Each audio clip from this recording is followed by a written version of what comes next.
नारायण नारायण नारायण नारायण। भगवान की कृपा होती है तब ऐसा सहयोग मिलता है। भगवान की चर्चा कहने का और सुनने का अवसर से रघुनाथ जी महाराज ही देते हैं। उनके दिए अवसर को उन्हीं के अर्पण कर दें तो भगवान खुश बहुत होते हैं। जैसे घर का मालिक बाहर से काम करके दिन में जल पीने के लिए घर आया, उस समय छोटा बालक जो घुटनों के बल से चलता है वो एक चाबी लेकर पिताजी के हाथ में जार छोटे घुटनों चलता दे देता है तो पिता खुश हो जाते हैं और कहते हैं इतना बड़ा हो गया। तो क्या वह चाबी पिता के लिए दुर्लभ थी? दुर्लभ क्या है, उनकी लाई हुई थी। और बच्चा किसका है? उसी का ही। आंगन किसका है? उसी का ही। बच्चे में जो कुछ है शक्ति किसकी है? उसी की ही। उसी का सब कुछ होते हुए जब वो हाथ से अर्पण करता है तो पिता खुश हो जाते। ऐसे ही सज्जनों भगवान की दी हुई ये समाज समझ है और हमारी जो बेड़ा है ये समय है, ये भगवान को दे दे तो भगवान खुश बहुत होते। क्या भगवान कोई चीज दुर्लभ है? क्या कोई भगवान को आपने कोई अलौकिक विलक्षण वस्तु दे दी कुछ जो भगवान को अप्राप्त थी?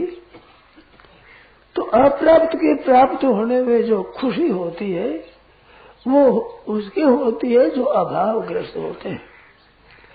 जो अभावग्रस्त नहीं होते हैं उनको दी हुई चीज से वे राजी कब होते हैं जब देने वाला का भाव होता है।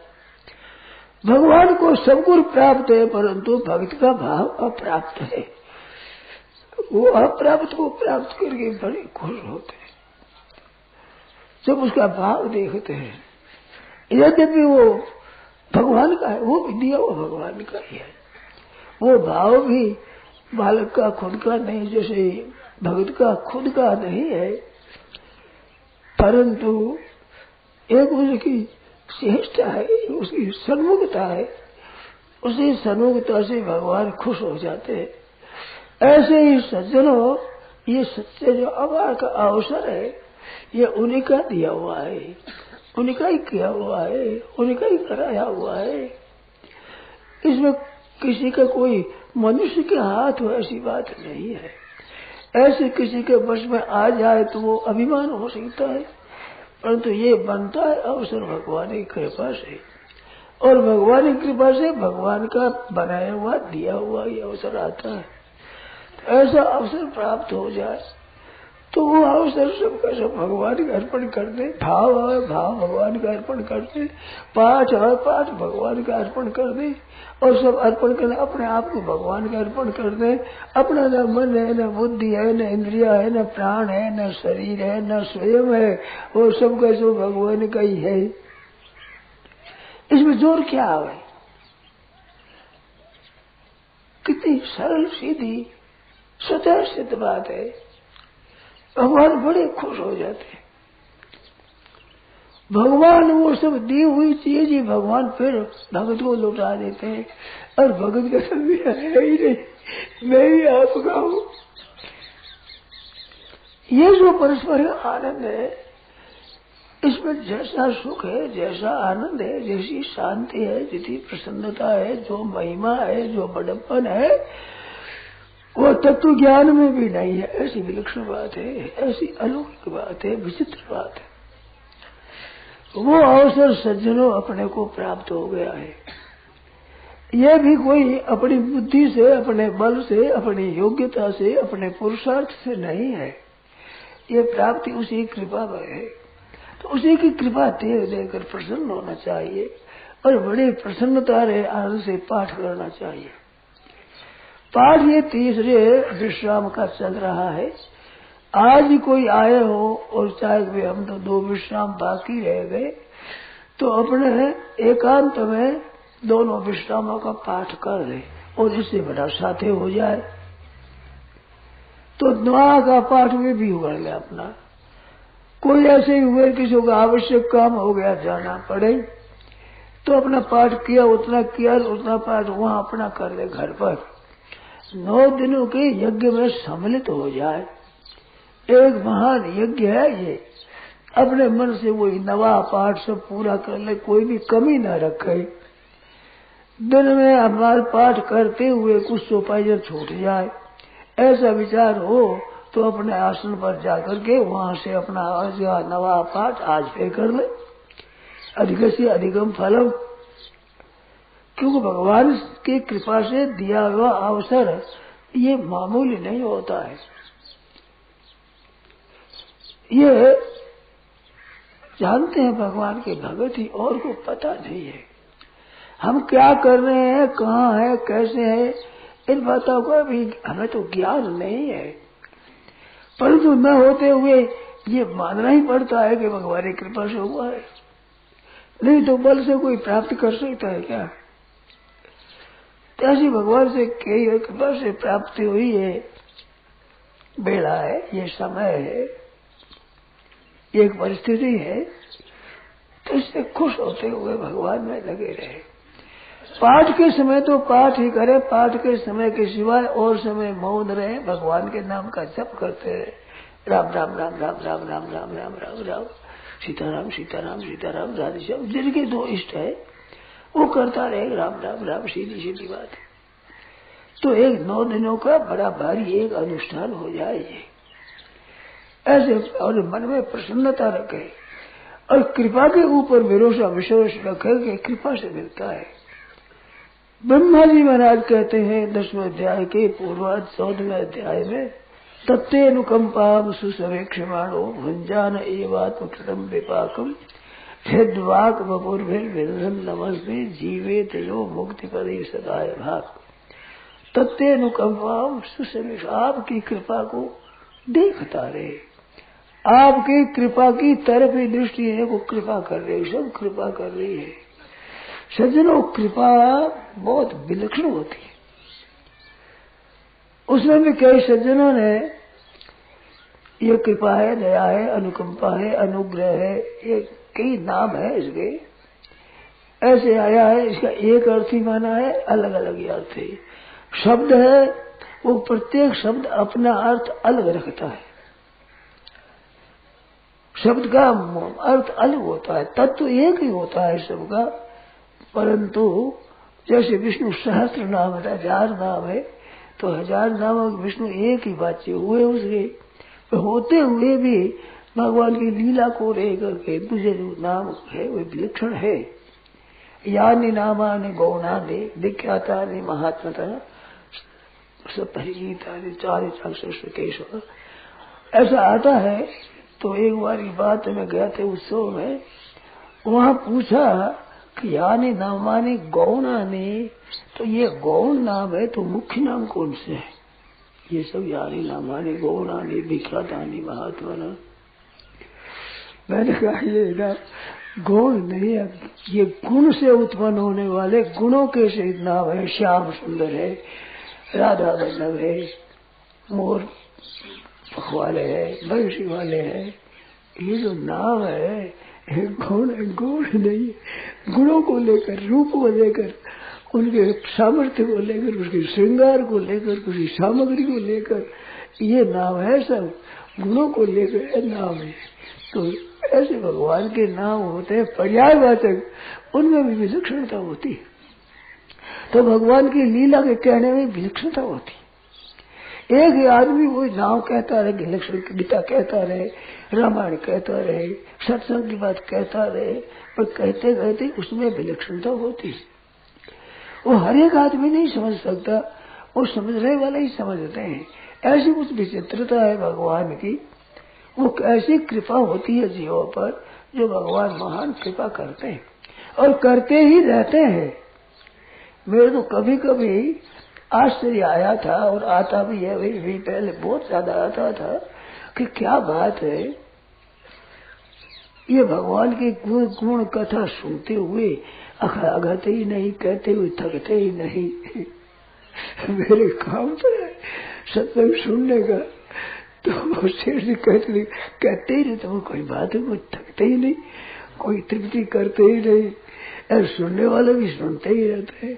उनसे भी विलक्षण जब सुनते हैं तो उनके सुनते अघाते ही नहीं। गोस्वामी जी लिखते भी है कि रामचंद्र जी सुनो तो अघाहे रस विशेष जाना तेरना ही। रामचंद्र सुनते सुनते तृप्त हो जाते, हमने बहुत सुन लिया, विशेष रस को जाना नहीं। तो विशेष थोड़ा जरा थोड़ा तो सुनो तो अघाई हो ना, सुने तो अघाई थोड़ा तो आता ही है, थोड़े बिना कैसे हो, सुनो तो अघाई कैसे होगा। और रस विशेष कि जिनके श्रवण समुद्र समाना, और कथा तुम्हारी शुभ शरीर नाना, और भरे ही निरंतर, और हो न पूरे तो निरंतर समुद्र में नदियां निरंतर भरती रहती है, आती रहती है निरंतर, अंतर नहीं पड़ता, रात और दिन 12 ही महीना हर समय वर्षों से चले रहे, पूरे आता ही रहता है, और समुद्र पूरे होते ही नहीं। कि समुद्र में बहुत बाढ़ आ गया, अभी तो वर्षा हुई तो इसमें नदियां बड़ी जोर से आ गई, तो समुद्र बहुत उफड़ गया, ज्यादा हो गया, बढ़ गया है। तो जिनके कान ऐसे भी निकल रहे हैं 10,000 कान, कितनी विलक्षण बात है कि 2 कानों से कितना सुनने के लिए ऐसे नाम से 1000 जिम्मा हो जाए तो हम जपे आनंद 1000 वालों विद्या 2000 के शेष आदि नाम देते हैं, तृप्त नहीं होते। तो भगवान के नाम से तृप्ति होती है, तब समझ लो कि असली रस जाना नहीं, असली उसमें प्रविष्ट हुए नहीं। सजना प्रवेश होने के बाद उसमें क्या विलक्षणता होती है, वो प्रवेश होने वाले ही जाने। हमें तो बातें उनकी सुनी है, ऐसी बातें कही है कहीं, परंतु वास्तव में क्या है वो भगवान ही जाने। सच्ची बात है, परमात्मा ही जानते हैं, अच्छे संत महात्मा जानते हैं, उनके साथ में क्या अपने को देखे, परंतु अपने तो एक कृपा को देखे, भगवान की कृपा को।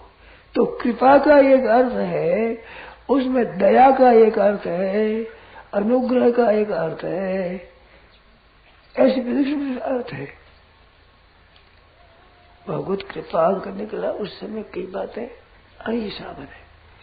तो दया और कृपा ये 2 शब्द आते हैं ज्यादा। तो भगवान पर भगवान कभी दया करते हैं, कभी कृपा करते हैं। 2 होती है, 2 नहीं होती। लाल ने ताड़ने मातुर यथा नाकारुण्यम यथा लगे तद्देव महेश से नियंत्रण गुण दोषयो। जैसे बालक के ऊपर माँ की कृपा एक ही होती है, परंतु क्रिया 2 होती है, कभी लालने कभी ताड़ने, कभी प्यार करके हृदय लगा ऐसे प्यार कर लगाती है, कभी कभी हित भरे हाथ से थप्पड़ दे देती है। वो चूंकता 2 दांत है, 3 ये सब खाता है, थप्पड़ दे मार काटता क्या है। तो माँ की कृपा कब नहीं होती है, माँ की कृपा तो वैसी ही रहती है। क्रिया 2 होती है। वो क्यों 2 होती है कि बालक की क्रिया 2 होती है, तदनुरूप होती है। नियंत्रण गुण दोष ही हो, नियंता के गुण दोषों को लेकर नियंता का स्वरूप है। तो नारने ताड़ने मातुर न आकारुण्य, आकृता नहीं होती। ऐसे भगवान की कृपा होती है, कभी उसकी अनुकूल परिस्थिति भेजते हैं, कभी जीव के प्रतिकूल परिस्थिति भेजते हैं। दोनों का तात्पर्य सन्मुख करने में है। अनुकूल परिस्थिति देखे भाई भजन करो, कीर्तन करो, अब निश्चिंत होकर भजन में लग जाओ। और प्रतिकूल परिस्थिति आती है कि देख ले संसार में तो मत फंस, मेरे को याद रख। तो अनुकूलता में फंसना नहीं देते और प्रतिकूलता में घबराना नहीं देते। इस वास्ते 2 तरह की परिस्थिति आती है भगवान की तरफ से। तो अनुकूल परिस्थिति आती है, वो दया होती है, उसमें दया भगवान की रहेगा भाव होता है, भगवान का करुणा का, एक द्रवित होने का। और कभी कभी कृपा से प्रतिकूल परिस्थिति भेजते हैं, तो वो कृपा होती भगवान की। कृपा में एक बहुत विशेषता होती है। जैसे किसी माँ के मन में आ जाए और बालक खेल रहे हैं, 10, 15, 20 बालक खेल रहे हैं, मस्ती से आनंद से खेल रहे हैं, और कोई माँ देख ले, उसको आनंद आ जाए, बच्चों को देख खुशी आ जाए, तो लड्डू जलेबी लाकर भाई बच्चों को सबको दे दो, सबको दे दो, सबको दे देती है। परंतु उद्यमता करते हुए 2, 4, 5 बच्चों को भी देखे तो उनके अगर मन बिगड़ता है, क्या करते हो ऐसे, तो थप्पड़ एक बच्चे के लगाती है, उसने सबके एक थप्पड़ दे दो, ऐसा नहीं होता।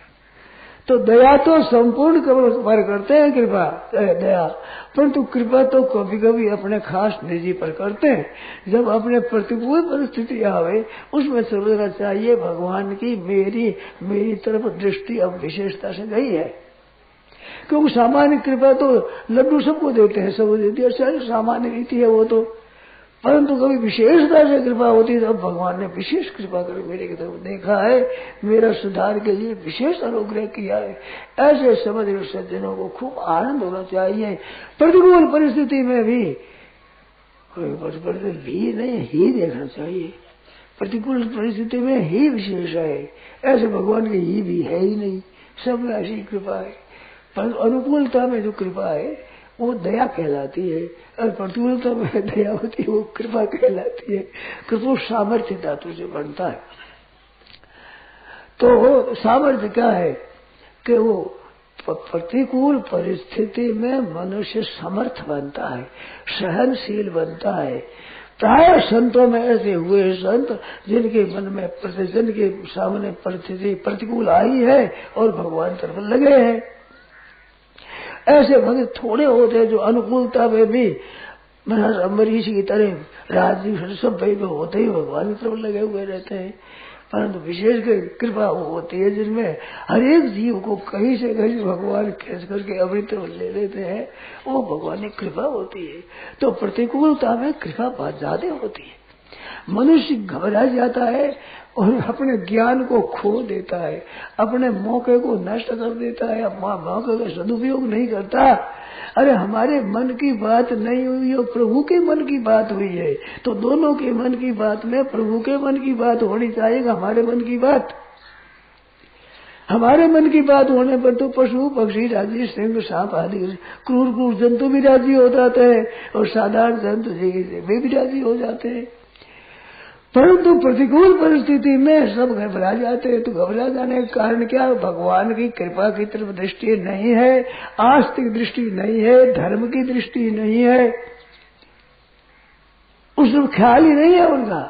उनके तो शरीर, इंद्रिया, मन, अंतःकरण, भीतर का विचार, उसका आदर है। हमारे वास्तव में भगवान तो फैल होते ही नहीं, फैल हम ही हो जाते हैं।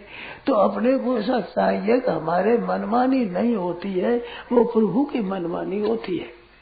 और उसमें जितना हमारा मंगल है, हमारी मनमानी में उतना मंगल नहीं है। मैं तो एक उदाहरण दे दिया करता हूँ कि 10-12 वर्ष का लड़का है और बाप और दादा बैठे हैं, वो 30 वर्ष का हो गया, और एक 10 वर्ष के लड़के के माता पिता के दादा दादी ने कोई नहीं रहा, अकेला रहा, और वो 30 वर्ष का हो, दोनों में होशियार, विशेष बुद्धिमान, ठीक कौन सा होगा? आप देख लो। जैसे बाप दादा बैठे वो इतना नहीं होगा जितना वो नहीं रहे हुआ है। तो ऐसे भगवान की कृपा विपत्ति में विलक्षणता से होती है और उसका उद्धार विशेष करते हैं। परंतु वो गुस्सा कर ले अथवा नाराज हो